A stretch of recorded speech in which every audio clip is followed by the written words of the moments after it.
Alright guys, sa mapagpalang araw sa inyong lahat. Meron tayong reaction video dito kay Sara Duterte. VP denies give cash envelopes to the DepEd executive. At panoorin po natin, ito ay isang pinabulana ni VP Sara Duterte, ang natanggap umano ni dating Education Undersecretary Gloria Mercado na cash envelope bilang head procurement entity. Panoorin po natin dito kay Sara Duterte, ang ating Vice President. Alright, let's get it on.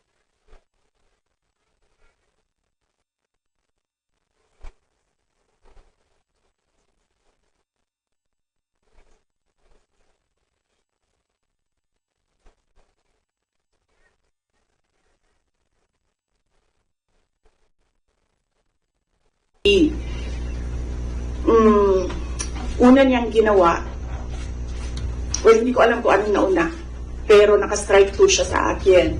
Ang una niyang ginawa, nag-solicit siya ng 16 million pesos sa isang kumpanya on paper using my name without any authorization from the Department of Education.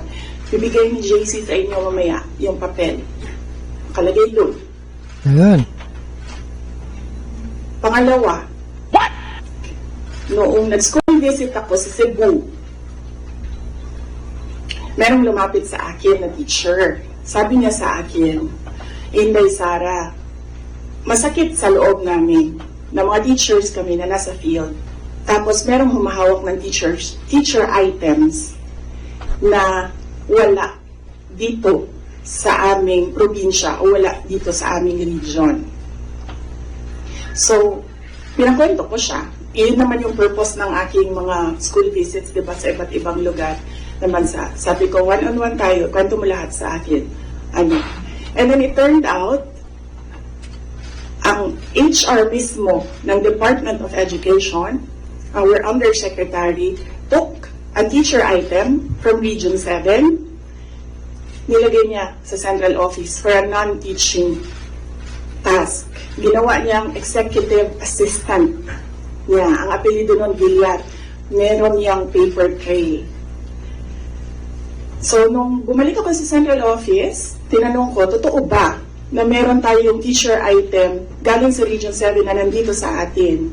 Totoo daw. Nasa HR. HR pa mismo ang gumawa ng parang injustice sa teachers namin sa field.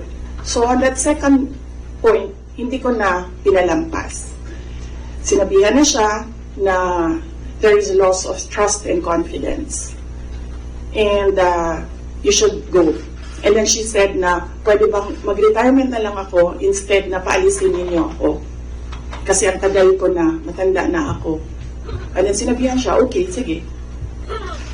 You go. So she's a disgruntled former DepEd employee. At yan yung dalawa na rason kung bakit siya pinaalis. May papel yung 16 million na solicitation niya. May papel yung teaching position sa Region 7 na kinuha niya. And my experience sa kanya, ayoko, factual lang ako ayoko atakihin yung pagkatao niya. Pero when she was HR of the Department of Education, meron kasi akong time dyan for our USEX and ASEX na hindi execom. So, pinapapunta ko yan sila kung sino man yung merong concern, sino yung may problema, pumunta kayo sa akin, mag-one-on-one tayo. So, one of those times na one-on-one kami, siniraan niya yung isang USEC, isang ASEC ng Department of Education. And bago pa lang kami nun. In fact, pag alis ko, 2 years lang kami, very, very new. Ngayon nagulat ako, kasi HR ka eh. Pag HR ka, hindi dapat ikaw yung mag-cause ng away-away sa loob ng institusyon. Dapat ikaw yung maging peacemaker. But siniraan niya yung isang ASEC and isang USEC sa... Grabe pala yung matanda na yan, no? Naninira.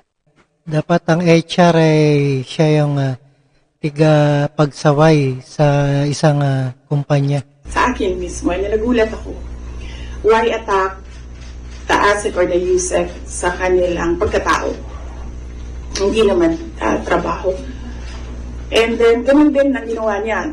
Nung umalis na siya sa Department of Education because of the 2 points, lumipat siya sa Senate. One of the offices of the senators din nandiyan yan siya ngayon. And yung isang kaibigan ko doon sa Senado, narinig namin, sige na siya atake. Inaatake niya si Michael Powa, si Reynold Monsayag, si Gerald Chan. Yan ngayon yung nakapangalan sa kanyang statement. Kaya kami, nung nagbasa siya kanina ng statement, hindi na kami nagulat. Kasi naririnig na namin sa opisina, dyan sa Senate, yung mga pinagsasabi niya after she was let go. I think, hindi lang siguro niya matanggap na kasalanan niya kung bakit siya pinalayas sa Department of Education. Pero hindi din talaga namin matanggap na magsusulisit ka sa isang private company on paper 16 million. And then, kukuha ka ng teacher item sa field, gagawin mong EA sa central office. Hindi pwede yun. VP, in relation to that, since you brought up yung names po ni Attorney Powa and Attorney Monsaya.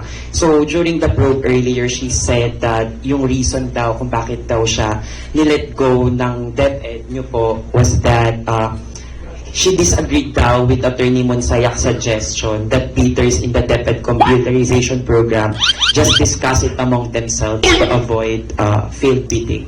Ngayon ko lang narinig yan. Sa kanya ko lang narinig yan. Pero ako ang nagsasabi, kasi I was the one who fired her out of the Department of Education. Yung dalawang rason na yon, ang rason kung bakit siya pinaalis sa Department of Education. And as I said, may papel yon. Ibigay namin sa inyo ang papel.